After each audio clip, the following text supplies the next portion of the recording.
మా ఒక 500 టీమా? ఎందుకురా? ఎందుకంటే ఈరోజు రిపబ్లిక్ డే, మా ఫ్రెండ్స్ పార్టీ ఇవ్వాలి. ఎంతకు తెగించినవురా? అవునా, సారీరా. నేను నా ఫ్రెండ్స్ ఆల్రెడీ రెస్టారెంట్ సీట్లు బుక్ చేసుకున్నా. డబ్బులు లేవు. बेटा 1 नंबर का केडी है, इसकी मत 10 नंबर का केडी है. ఇప్పుడు పార్టీకి 500 ఎవరు ఇస్తున్నారు? హై పాపిస్తుంది 500. Hi Jenny. Hi Siddhu, happy republic day. Happy republic day Jenny. ఈరోజు వైట్ డ్రెస్ లో మెరిసిపోతున్నావులే. Thank you Siddhu. అవును, ఈ రిపబ్లిక్ డే ఎందుకు జరుపుకుంటారు జెన్నీ? అంటే 1950 జాన్ 26 కి మనకు పూర్తి స్వాతంత్రం వచ్చింది, అందుకే సెలబ్రేట్ చేసుకుంటారు. ఓ అవునా, ఓకే. నా జీవితంలో నాకు పూర్తి స్వాతంత్రం ఎప్పుడు వచ్చిందో తెలుసా? ఆగస్ట్ 25, 2024. అదేంటి?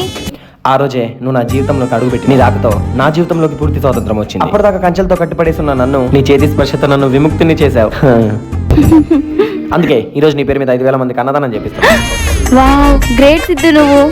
Thank you jenny. అంతా సెట్ అయిపోయింది. కాకపోతే ఆ గిన్నెలు దించడానికి ఆటో గాడికి 500 రూపాయలు తక్కువ. దాని గురించి గ్రూప్ లో డిస్కషన్ జరుగు. నా దగ్గర ఉన్న డబ్బులను అందరికి డొనేట్ చేస్తాను. దాని గురించి ఎలాగానే. అయ్యో సిద్ధు, 500లేగా, నేను ఇస్తాను, తీసుకో. హే వద్దు jenny, I can manage, it's okay. అయ్యో పర్లేదు సిద్ధు, తీసుకో. Jenny it's okay. దేవుడు నేను చల్లగా చూస్తాడు. అమ్మయ్య, పార్టీ సెట్. జాగ్రత్త సిద్ధు. 500 ఇచ్చావమ్మా? అన్నదానానికి ఆంటీ గారు. గుడ్డేం కాదు, వాళ్ళ ఫ్రెండ్స్ తోటి పార్టీ చేసుకొని పోతున్నాడు. ఎక్క పిల్ల, హ్యాపీ రిపబ్లిక్ డే. టాటా. చీ.